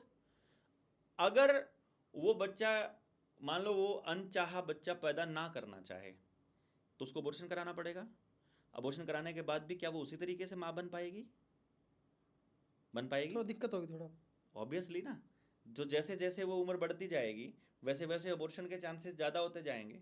1 हुआ, 2 हुआ, 3 हुआ, एक टाइम ऐसा आएगा जब वो माँ बन ही नहीं पाएगी। पॉसिबिलिटी है कि नहीं है? और जब वो इतने सारे रिलेशंस पहले बना चुकी है, क्या वो कभी अपने परिवार के साथ रह पाएगी? क्या वो उस तरीके से रह पाएगी जैसे निष्ठा के साथ और प्रेम के साथ? नहीं, मुझे नहीं लगता रह पाएगी। आपको लगता हो, आप फेमिनिस्ट हो, आप कुछ भी बात करते हो, आपकी मर्जी है, मुझे नहीं लगता है। क्या ये प्लानिंग के साथ नहीं लग रहा है आपको? फिर वकील सलाह दे रहा है लड़की को कि तुम्हारा पति तुम्हारे साथ पिटाई करता है ना, तुम्हें इसकी माँ का नाम भी लिखवाना पड़ेगा दहेज वाले मामले में, इसके बाप का भी लिखवाना पड़ेगा, तब साले घुटनों पे आएंगे, तब तुम्हारी बात मानेंगे। होता नहीं है क्या? गलत नाजायज हुआ ना तो कानून बनाया ना इन्होंने। मैरिज टूटेगी कि नहीं टूटेगी? जिस परिवार के को उस लड़की ने गलत इल्ज़ाम लगा करके फंसाया है, क्या वो परिवार कभी भी उसको बेटी की नज़र से देख पाएगा? नहीं। क्या वो हस्बैंड उसे कभी भी प्रेम कर पाएगा? नहीं कर पाएगा, कभी नहीं कर पाएगा मेरे दोस्त। और जिस रिश्ते में इतना झूठ आ चुका है वो रिश्ता टूटे बने क्या फ़र्क पड़ता है? भारत तो नहीं हो सकता वो। क्या ये आपको योजनाबद्ध नज़र नहीं आ रहा? नहीं आ रहा है तो मुझे आपसे इसमें क्या योजना है यार? आपको शरीर का स्ट्रक्चर बता दिया तो माँ कब बननी चाहिए, किस तरह का परिवार का स्ट्रक्चर होना चाहिए, किस तरह से रहना चाहिए, ये इसमें क्लियर नहीं हो रहा सब कुछ। और आपको कानून बना करके आपके पूरे दाम्पत्य जीवन को खराब किया जा रहा है। ये आपको षड्यंत्र दिखाई नहीं दे रहा? इसके अंदर नहीं दिखाई दे रहा है तो मैं क्या कर सकता हूं? इतनी कॉमन सी बात है ये जो मैंने बोली है, आपको अलग दिखाई दे रही है। मैं तो वो बोल रहा हूं जो हो रहा है आपके घर में, मैं तो वो बोल रहा हूं जो शरीर कहता है। आपके बच्चे का सीमन जिस टाइम पे बनना शुरू होता है तब शुक्राणु सबसे हेल्दी होंगे, या वो नशा करते करते 30 साल की उम्र में पहुंच जाएगा तब ज्यादा हेल्दी होंगे? बताना आप। पहले ज्यादा हेल्दी होंगे। पहले ज्यादा होंगे, सिंपल सी बात है। आपको आप मुझे सिर्फ इतना बता दीजिए, आप कहते हो महिलाओं की बराबरी का नाटक खेला जाता है फेमिनिज्म के नाम पर, कि कहती हैं कि महिलाएं जो पुरुषों के बराबर हैं। महिला पुरुष के बराबर हो ही नहीं सकती है। अगर महिला पुरुष के बराबर होती तो उसको बराबर पैदा किया होता भाई, उसको यूट्रस थोड़ी दिया होता। महिला केवल महिला बीज बचा सकती है, केवल मादा बीज बचा सकती है। चाहे पेड़ हो, चाहे फूल हो, चाहे जानवर हो, चाहे इंसान हो, मादा के पास ही कैपेसिटी है बीज को अपने अंदर संरक्षित रखने की। आदमी बचा लेगा क्या? बराबर कैसे हो गई वो? उससे कहीं ऊपर है भाई। फिर कहेंगे मुझे भी आदमी के बराबर आना है, उसका लेवल बहुत ऊपर है, लेकिन उसको ये कहकर के आदमी के बराबर आना, उसका लेवल नीचे गिराया जाता है। वो कहती है तुम सिगरेट थोड़ी पियोगे, मैं भी पीऊंगी। तुम दारू खाली तुम थोड़ी पियोगे, हम भी पियेंगे। तुम थोड़ी ना कर 2-3 लड़कियों के साथ में सहवास करोगे, हम भी करेंगे, हम भी जाकर के वहाँ करेंगे। जाओगे गुड़गांव चेक करो ना एक बारी जाकर के। और अभी तो खबर छपी थी ना कि कनाडा में रहने वाली लड़कियां देह व्यापार करती हैं अपना खर्चा चलाने के लिए, जो यहाँ से लड़कियों को भेज रहे हैं बड़े विदेश में। हमारी बेटी वहाँ पे रहती है, क्या करती है क्या नहीं कुछ पता थोड़ी है, क्योंकि बराबर आ चुकी है ना वहाँ की लड़की। सिगरेट ऐसे ही बराबर में पी रही है, गुटखा बराबर खा रही है, वो बीज अंदर रख पाएगी, उतना ही शुद्ध रूप में बीज रख पाएगी। इसीलिए महिलाओं को इस करप्शन से दूर रखा गया था, उनको कैद नहीं किया गया था भाई। आदमी को औरत की कदर पता थी, इसलिए वहां पर शुद्धता का, वर्जिनिटी का, और सही समय पर शादी का, और पूरे फैमिली के उस आचरण में उस फैमिली की छांव में रखने का ये रिवाज रखा गया था। पूरा परिवार पूरा समझता था, पूरे सिस्टम को समझता था पूरा समाज। और इन्होंने, अंग्रेजों ने आपके नेताओं को पालतू कुत्ता बनाकर उद्योगपतियों का, और इस तरह के कानून पास करे कि आपका पूरा फैमिली स्ट्रक्चर गड़बड़ा जाए। और नहीं गड़बड़ाया हुआ तो बता दो, आज के टाइम पर आपका पूरा फैमिली स्ट्रक्चर गड़बड़ाया हुआ है। माँ कहीं रहती है, बाप कहीं रहता है, बच्चा कहीं रहता है, दादा कहीं रहता है, दादी, एक ही परिवार के 5 परिवार बना दिए इन्होंने। हर जगह आपको एक परिवार के 5 परिवार बनाने से 5 गाड़ियाँ लेनी पड़ेंगी, 5 ट्रैक्टर लेने, 5 कार लेनी पड़ेंगी, 5 बाथरूम बनाने पड़ेंगे, 5 टॉयलेट्स, 5 किचन बनाने पड़ेंगे, 5 मोबाइल। सब कुछ 5 करना पड़ेगा। बाजार की मौज, बाजार की मौज होती है इससे। इसलिए आपके बच्चे की पढ़ाई का इंतजाम आपके गांव या उसके आसपास नहीं किया जाएगा जहां वो पैदल चल सके। इंतजाम वहां किया जाएगा जहां जाकर पीजी में रहना पड़े उसे, ताकि एक परिवार वहां बसे। आपको नौकरी आपके गांव में नहीं दी जाएगी, कहीं दूर दी जाएगी। इवन पति को अलग, पत्नी को अलग दी जाएगी, ताकि एक घर वो अलग बसाए, एक घर वो अलग बसाए। आपको क्या लगता है, ये पता नहीं है उन लोगों को कि इससे परिवार टूटता है कि बनता है, इससे सेहत खराब होती है। आपका पूरा जिंदगी ट्रैवल करने में लगा दिया जाता है, जबकि मालूम है कि आदमी ट्रैवल करने के लिए नहीं बना। आदमी ट्रैवल करने के लिए नहीं बना है। और ट्रैवल कौन करेगा फिर? क्यों करेगा ट्रैवल? बताइए क्यों करेगा ट्रैवल? आप बताइए क्यों करेगा? अरे भाई, ट्रैवल करने के लिए बनाया होता तो पंख लगाकर भेजता ना परमात्मा। जिनको भेजा है उनको भेजा नहीं है क्या? तुमको लगाने में क्या तकलीफ थी उसको?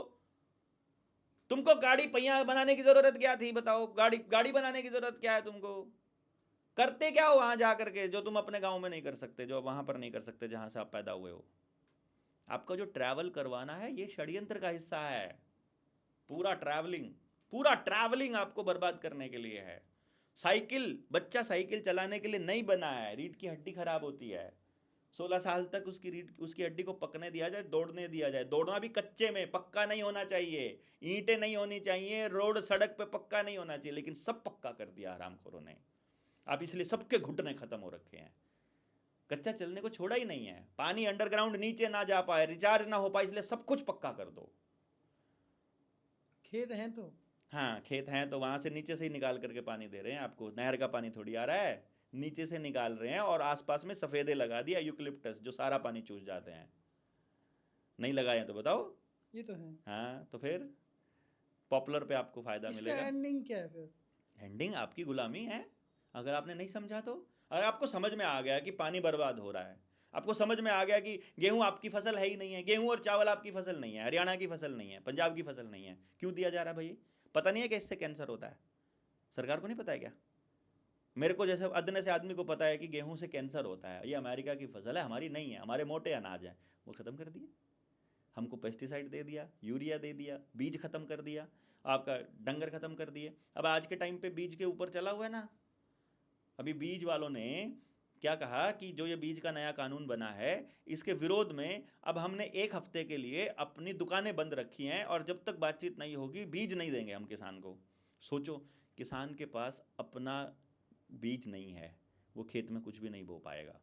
और अब एफसीआई के पास अनाज भी नहीं है, एफसीआई के पास अनाज नहीं है, बीज टाइम पर वो बो नहीं पाया। देश में अनाज की किल्लत होगी कि नहीं होगी? होगी। फिर आपको भी गेहूं खरीदने के लिए, अपने बच्चे को ब्रेड का पैकेट खिलाने के लिए आपको भी देह व्यापार करना पड़ेगा कि नहीं करना पड़ेगा? शायद वहां तक तुम जाने की परेशानी तो होगी। अरे भैया, परेशानी कितने दिन?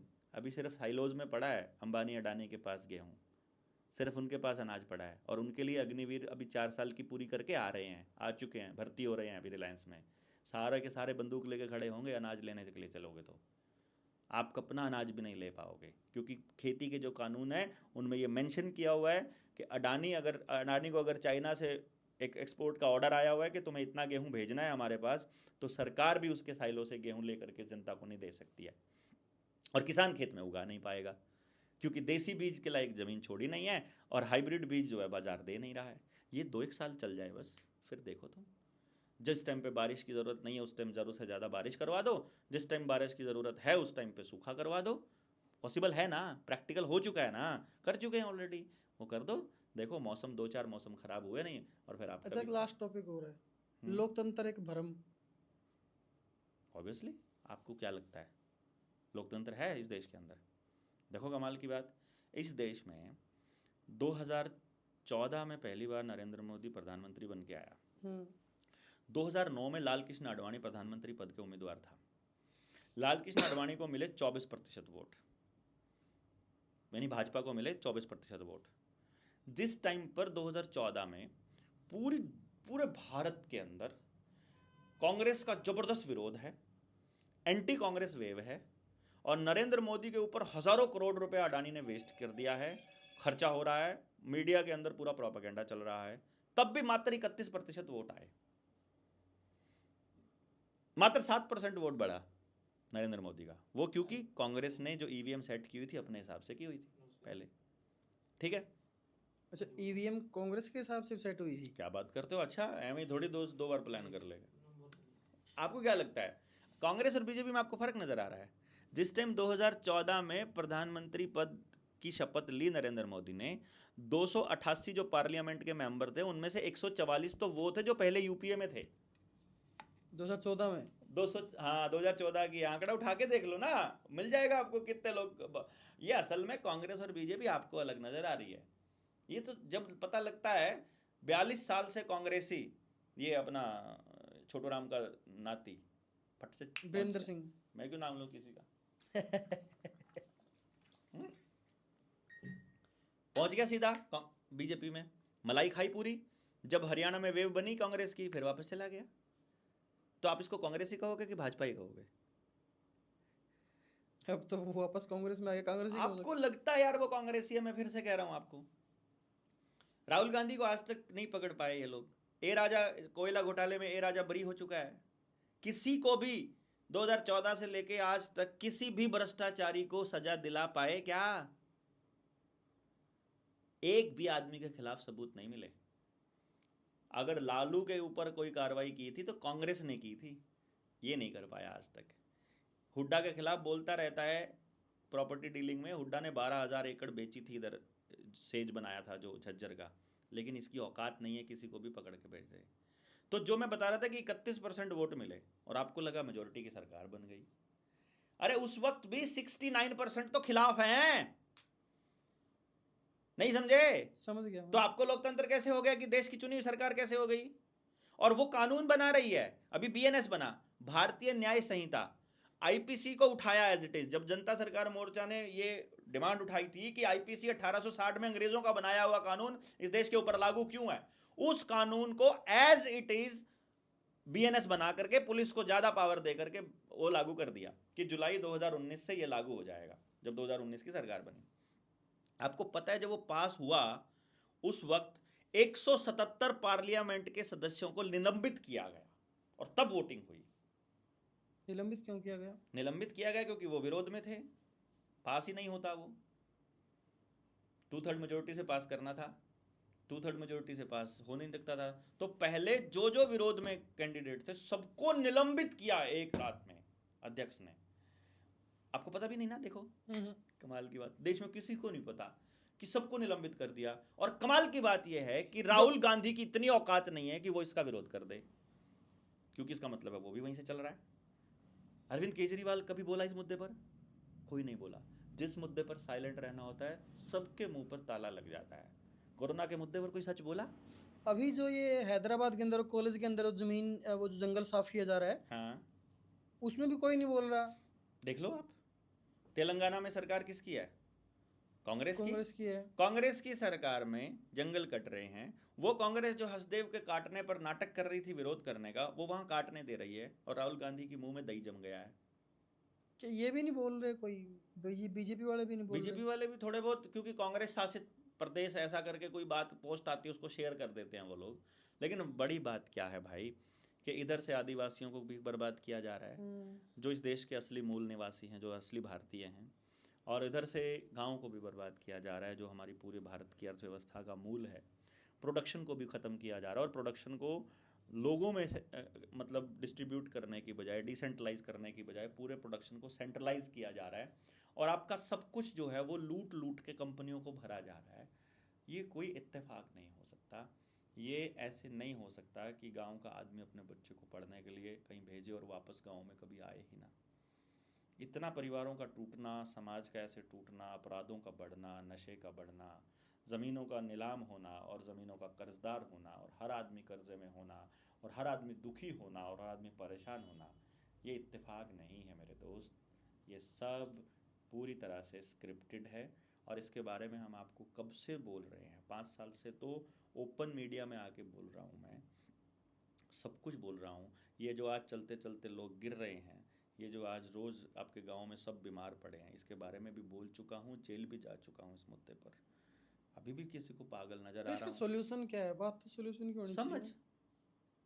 समझ के क्या कर लेगा इंसान? क्या नहीं कर लेगा बताओ। अब इतने बड़े सिस्टम के साथ कैसे लड़ लेगा वो एक आदमी जिसको समझ आ गया? ठीक है, हम्म, गांव में एक आदमी को समझ आ गया, हम्म, क्या वो गांव मान लो का। मुझे समझ आ गया। अब सबसे पहले आप क्या करोगे? सबसे पहले आप देखोगे कि यार मेरा स्वास्थ्य खराब हो गया है हम्म, और मुझे सही खाना पड़ेगा, ये जो गेहूं है ये खरीदना बंद करना पड़ेगा। तो मोटा अनाज है नहीं है, मोटा अनाज नहीं है तो फिर किसान को बोलना पड़ेगा हम्म, भाई, कोई किसान उगाएगा, अगर हमारे पास ज़मीन नहीं है तो जिसके पास है वो अपने खेत में उगा लेगा, हम्म, जिसके पास नहीं है वो किसान को बोलेगा। हम्म, किसान बोलेगा इसमें प्रॉफिट नहीं है, आप बोलोगे जितना तुझे गेहूं में होता है मैं दे दूंगा, अकेला नहीं दे सकता, तेरे एकड़ बड़ी होती है उसमें अकेला नहीं दे सकता, फिर आपको एक आदमी ढूंढना पड़ेगा। आप आ गए मेरे पास, देवेंद्र भाई ऐसे ऐसे करके यार ये अनाज छोड़ना है, मैं बोलूँगा ना भाई मैं तो गेहूं ही खाऊंगा, फिर आपको तीसरे के पास जाना पड़ेगा, फिर चौथा के पास जाना, कोई ढूंढना पड़ेगा जो वही अनाज खाना चाहता हो, फिर ढूंढना पड़ेगा वो आपको खिलाने के लिए, वो बोलेगा चल ठीक है। तो ऐसा करके आप 10 लोग इकट्ठे होकर एक किसान को पोषित कर सकते हो। जैसे फैमिली डॉक्टर होता है ऐसे समझ गया। फैमिली फार्मर बन गया। हम्म, अब वो आपको प्योर सब्जी, प्योर सब कुछ खाने को दे रहा है। अब आपके गेहूं में, आपकी अनाज की थाली में अब ग्लाइफोसेट नहीं आ रहा है। ग्लाइफोसेट मालूम है ना? हमारी सोचने समझने की जो क्षमता है वो यहाँ से चलती है। पीनियल ग्लैंड, छोटा दिमाग जिसको माँ बोलती कागा, इसको पाइनियल ग्लैंड बोलते हैं, इसको थर्ड आई भी बोलते हैं, तीसरी आंख भी बोलते हैं आदमी की। ये सोच समझ की शक्ति देती है। इसको डायरेक्ट अटैक किया जाता है 5-6 चीज़ों से। पहली चीज़ है ऑर्डर। ऑर्डर मतलब सुगंध, गंध, सुगंध नहीं गंध। नेचुरल गंध अगर नहीं है तो वो सीधी यहाँ अटैक करती है। जैसे शुगर मिल की गंध नेचुरल नहीं है, केमिकल की है। जैसे डिओड्रेंट की सुगंध, गंध, सुगंध नहीं गंध, पाउडर की गंध, साबुन की गंध, शैम्पू की गंध, पेट्रोल डीजल की गंध, इसके केमिकल से धुआं निकलता है इसकी गंध, कैरोसिन ऑयल की गंध, जो केमिकल की कोई भी गंध है, या वो जो मच्छर जलाने वाली वो होती है उसमें से जो निकलती है गंध, जो भी चीज़ वो है वो सीधा पिनियल ग्लैंड को मारती है, डाउन मारती है। ठीक है, सोचने समझने की क्षमता डाउन करती है। तो अब आपको पता चल गया, अब आपको इन चीज़ों का इस्तेमाल नहीं करना। पता लग गया ना? समझ, इसलिए बोला समझ बोल रहा है, पता कि सोचने समझने की ताकत यहाँ से चलती है। तो आपके घर में कोई भी ऐसी चीज़ नहीं होनी चाहिए जो केमिकल से चलती हो। पता लग गया? नंबर 2, दूसरा अटैक जो स्पिनियल ग्लैंड पे होता है वो फ्लोराइड से होता है। तो आपका जो टैप वाटर है, जो खेत जो पानी दिया जाता है उसमें फ्लोराइड मिला करके देते हैं ये लोग। सुबह सुबह आप जाके देखो, पानी की टंकी में कोई काम करने वाला दोस्त हो, उसको बोलो कि तुमको कोई पाउडर दिया जाता है क्या, उसमें क्या होता है पूछना जरा, नहीं है तो केमिकल लैब के लिए भेज दो। आपके पास तो लैब भी नहीं होती भाई साहब, टेस्ट करने के लिए लैब भी नहीं के पास है कि क्या क्या दे रहे हैं वो आपको। तो आपको फ्लोराइड दे दिया। अब पता लग गया कि फ्लोराइड से पीनियल ग्लैंड पे नुकसान होता है, तो इसका क्या इलाज है? पानी को उबाल करके पियो, और केटल में नहीं उबालना, बिजली की तार में नहीं उबालना, मतलब लोहे के पतीले में उबालोगे तो ज़्यादा बढ़िया रहेगा, स्टील वाले में भी नहीं, लोहे के पतीले में उबाल दिया। ठीक है, ये तो हो गई खाने पीने की बात। तो अभी यहीं से आ रहा है ना, यहीं से समझ आ रही है ना। अभी ग्लाइफोसेट आपको नहीं, ग्लाइफोसेट किस में होता है? यूरिया, पेस्टिसाइड, डीएपी, इसके अंदर ग्लाइफोसेट होता है, वो भी अटैक करता है।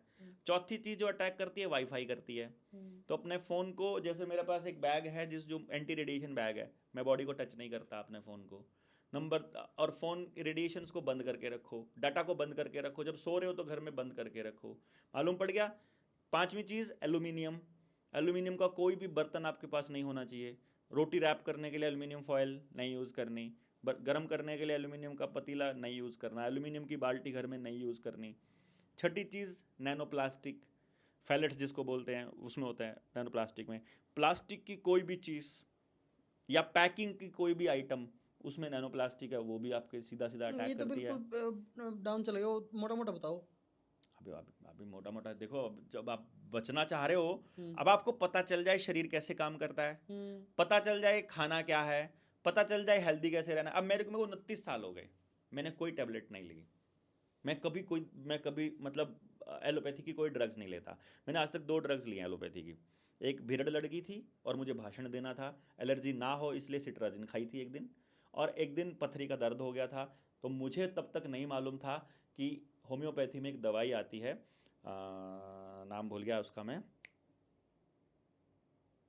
उसका नाम भूल गया, जो अचानक पथरी के दर्द को भी खत्म कर देती है। क्या क्या रखोगे अगर इस मुझे दिमाग पता में? होता अगर मुझे पता होता, अभी मेरे को था, दिमाग में था जब बोलते बोलते, अभी दिमाग से गया, अगर मुझे मालूम होता तो मैं वो इंजेक्शन भी नहीं लगवाता दर्द वाला।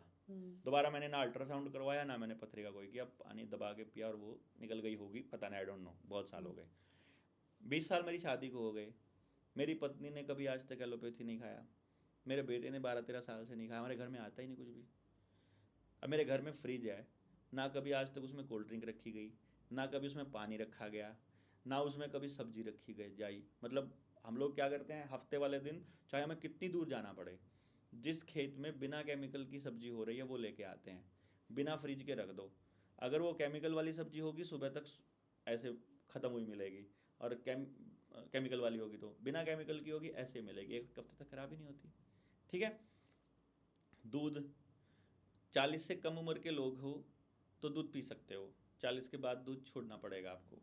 दूध के प्रोडक्ट कोई भी है, दूध का कोई भी प्रोडक्ट है, चाय है, दूध है, मवा है, कुछ भी।